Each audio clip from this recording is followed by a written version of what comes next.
ಶಿಕ್ಷಣಗೋಸ್ಕರ ತಮ್ಮ ಪ್ರಾಣವನ್ನೇ ಮುಡುಪಾಗಿಟ್ಟಿದ್ದಾರೆ.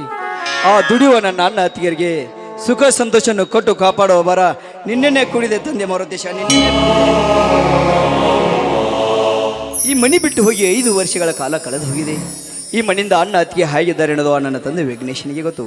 ಅಣ್ಣಯ್ಯ, ಓ ಅತ್ತಿಗೆಮ್ಮ, ಅತ್ತಿಗೆಮ್ಮ ತಾಯಿ, ಓ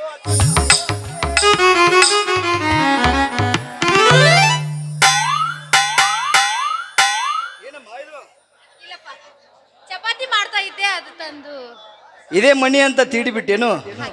ಗೊತ್ತಾಯ್ತು ಬಿಡು. ಹೇಗಿದ್ಯಾ? ಚೆನ್ನಾಗಿದ್ದೀರಪ್ಪ, ನೀ ಚೆನ್ನಾಗಿದ್ಯಾ? ನಾನು ಕೂಡ ಚೆನ್ನಾಗಿದ್ದೀನಿ. ಅದಕ್ಕೆ ಈ ವರ್ಷ ಕಾಲೇಜಿನಲ್ಲಿ ಫಸ್ಟ್ ರ್ಯಾಂಕ್ನಲ್ಲಿ ಪಾಸ್ ಆಗಿ ಬಂದೆ. ಮತ್ತೆ ಎಷ್ಟೇ ಆದ್ರೂ ನೀ ನನ್ನ ಇದ್ದಲ್ವೇನೋ. ಮತ್ತೆ ಏನು ಆಸರಿ, ಅಣ್ಣ ಇಲ್ಲಿ ಕಾಣ್ತಾ ಇಲ್ಲ? ಅವ್ರ ಹೊಲಕ್ಕೆ ಹೋಗಿದ್ದಾರೆ. ಏನಮ್ಮ, ನಾನು ಬರ್ತೀನಂತ ಗೊತ್ತಿದ್ರು ಮನೇಲಿ ಇರಬಾರ್ದೇನೋ ಅಣ್ಣ.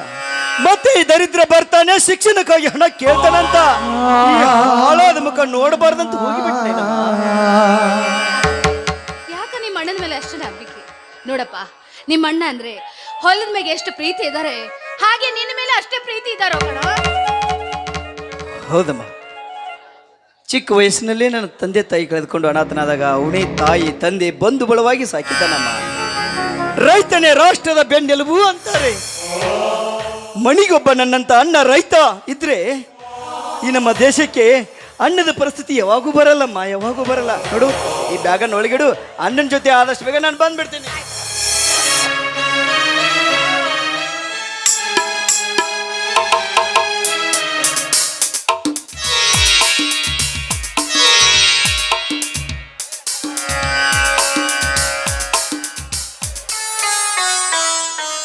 ಹೇಗಿದ್ದೀಯಣ್ಣ? ಹೇಗಿದ್ದೀಯಾ?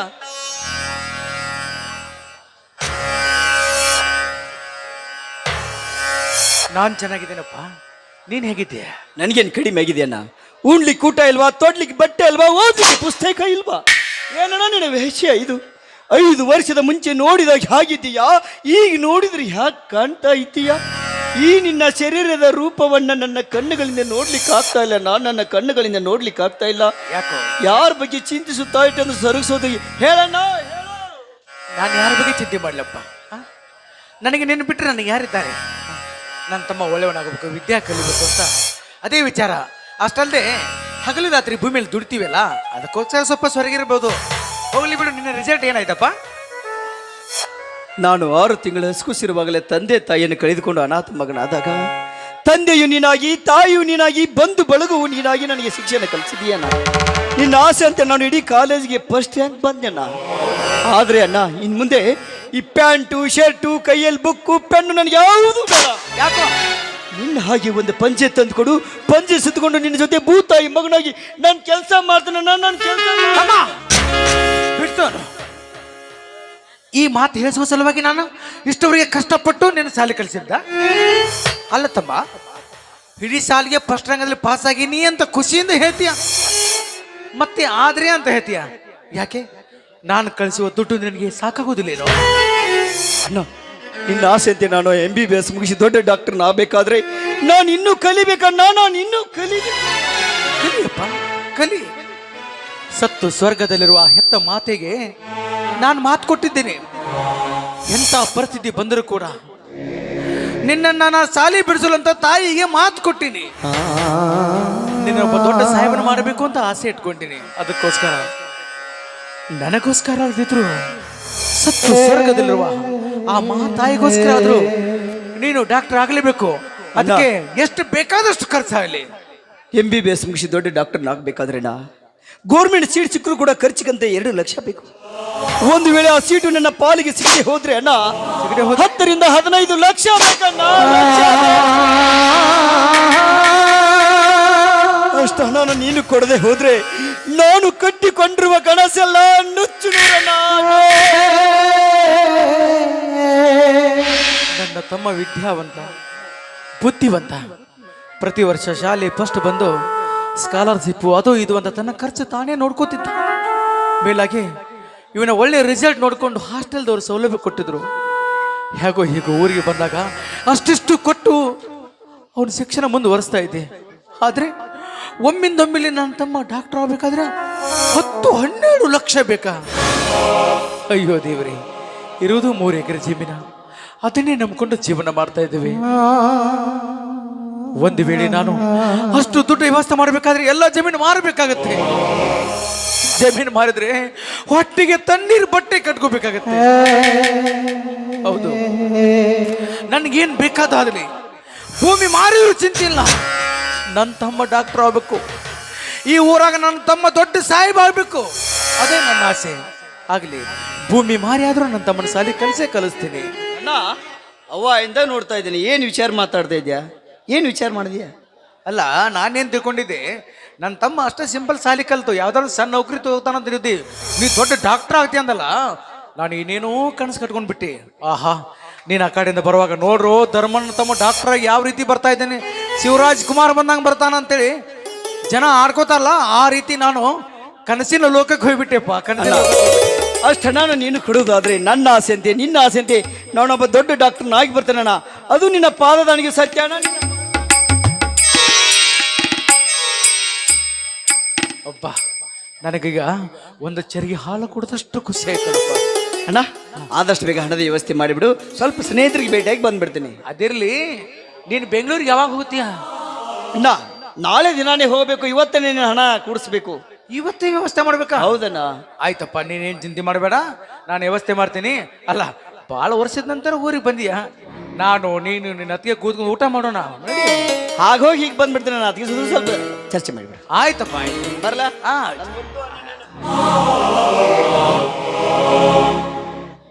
ಇದೇನಿದು? ನಾಳೆನೇ ನನ್ನ ತಮ್ಮ ಬೆಂಗಳೂರು ಹೋಗ್ತಾನಂತೆ. ಸಾಧ್ಯನಾ? ಒಂದೇ ದಿನದಾಗ ದುಡ್ಡಿನ ವ್ಯವಸ್ಥೆ ಮಾಡಲಿಕ್ಕೆ ಸಾಧ್ಯ?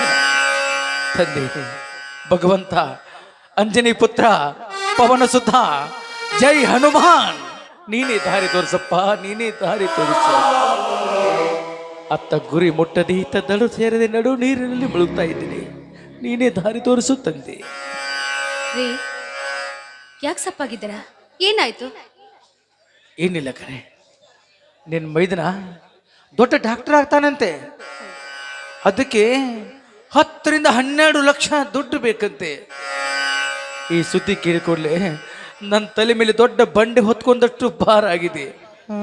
ಯಾರನ್ನು ಕೇಳಿ, ಎಲ್ಲಂತ ಕೇಳಲಿ, ಯಾರ ಮನೆಯಲ್ಲಿ ಜೀತ ಇರ್ತೀನಿ ಅಂದ್ರೂ ನನಗೆ ಅದು ದುಡ್ಡು ಕೊಡ್ತಾರೇನೆ. ನನಗೆ ದಿಕ್ಕೇ ತೋಚದಂತಾಗಿದೆ ಕಣೆ, ದಿಕ್ಕೇ ತೋಚದಂತಾಗಿಬಿಟ್ಟಿದೆ. ಹೌದ್ರಿ, ನೀವು ಯಾರ ಹತ್ರ ಸಾಲ ಕೇಳಬೇಕಾದ್ರೆ ಆದ್ರೆ ನನ್ನ ಮನಸ್ಸು ಒಪ್ಪೋದಿಲ್ಲ. ಯಾರಾದ್ರೂ ಸಾಲ ಕೇಳಬೇಕಾದ್ರೆ ಯಾರಾದ್ರೂ ಕೊಡ್ತಾರೆ ನಮಗೆ ಸಾಲ. ಅದಕ್ಕೆ ಒಂದ್ ಸ್ವಲ್ಪ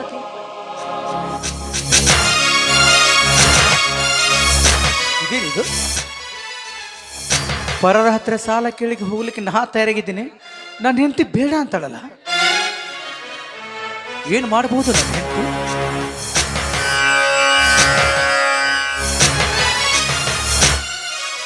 ನೋಡಿ, ಇದು ಫೈಲ್ ಇದೆ. ನನ್ನ ಗಂಡನ ಮನೆಗೆ ಬರ್ಬೇಕಾದ್ರೆ ನನ್ನ ತವರು ಮನೆಯವರು ಆಸ್ತಿ ಪತ್ರ ಕೊಟ್ಟಿದ್ದಾರೆ.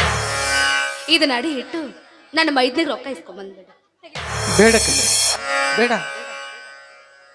2 ಎಕರೆ ಜಮೀನನ್ನ ನಿನ್ನ ತವರು ಮನೆಯವರು ನಿನಗೆ ತವರು ಮನೆಯ ಉಡುಗೊರೆ ಅಂತ ಕೊಟ್ಟಿದ್ದಾರೆ.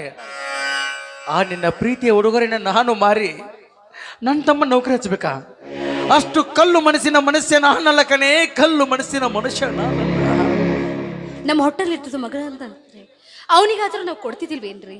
ಅಲ್ರಿ, ನೀವು ಇದು ತಗೊಳ್ಳಿಲ್ಲದ್ರೆ ನಿಮಗೆ ನನ್ನ ನಾಡೆ ಆಗಿದೆ. ಸಾವಿತ್ರಿ, ಅಲ್ಲ ಕಣೆ, ನನ್ನ ಮನೆಗೆ ಮದುವೆಯಾಗಿ ಬಂದು ಎಷ್ಟು ವರ್ಷವಾದರೂ ಕೂಡ ಒಂದು ಗುಂಜಿ ಬಂಗಾರ ಕೂಡ ನಾನು ನಿನಗೆ ಹಾಕಲಿಲ್ಲ.